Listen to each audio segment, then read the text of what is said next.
sur le thème de la gouvernance, effectivement, beaucoup de choses ont été dites, donc on ne va pas se répéter. Mais moi, ce que je souhaiterais auprès des organisateurs, c'est d'approfondir le diagnostic, parce qu'en fait, on devrait faire ce travail-là avant, mais il n'est jamais trop tard. Même le prochain président qui va arriver, il faudrait qu'il arrive à faire un diagnostic de la situation de la communauté malienne de France. Quelqu'un vient de le dire, et depuis des années maintenant, du Conseil des Maliens de France au haut et au bas conseil, jusqu'à aujourd'hui, on n'arrive pas à se retrouver dans un conseil. On est toujours soit en bas, soit en haut. Donc à ce niveau-là, il faudrait quand même qu'on ait un diagnostic clair de la situation. Ceux qui pensent que c'est les partis politiques qui sont ici comme ci, comme cela, ils sont déjà des responsables politiques, la plupart. Tous ceux qui sont là aujourd'hui ont milité avant ou après dans une formation politique. Et c'est à l'image même du Mali. Le Haut Conseil de France, c'est l'image même de la gouvernance au Mali. Des différents présidents qui sont passés au Mali, c'est la même chose. Un président qui vient veut que ce sont ses représentants qui détiennent les bureaux du Haut Conseil dans tous les pays.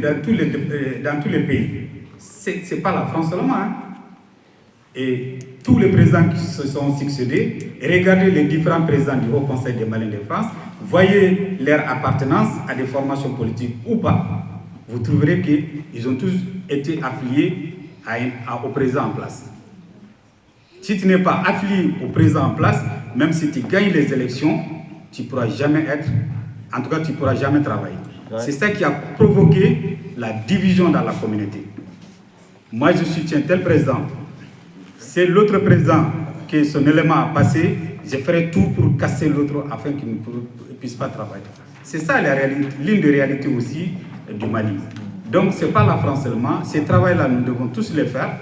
Et je terminerai simplement en disant que une telle concertation, je pensais que, en tout cas moi je suis venu, je pensais que les différents candidats allaient être présents aujourd'hui parce que à mon niveau, je pense que les hommes de médias qui sont dans la communauté allaient organiser un débat entre les 10 candidats et que les gens puissent savoir qui est capable de faire quoi, jusqu'à quel niveau. Malheureusement, ceux qui sont dans la communauté, qui se sont orientés dans les domaines des médias aussi, n'ont pas fait ce travail-là en amont pour départager les différents candidats. S'ils étaient là aujourd'hui, que chaque candidat puisse se prononcer par rapport à ce qu'il veut faire, par rapport à ses attentes, par rapport à, on a dit, les modes d'élection, chaque candidat pouvait se prononcer là-dessus. Une fois arrivé aux affaires, est-ce qu'il va changer ou pas les modes des élections? Malheureusement, la plupart ne sont pas là, mais on va continuer la concertation. Je remercie les organisateurs et bon vent à la concertation. Merci beaucoup.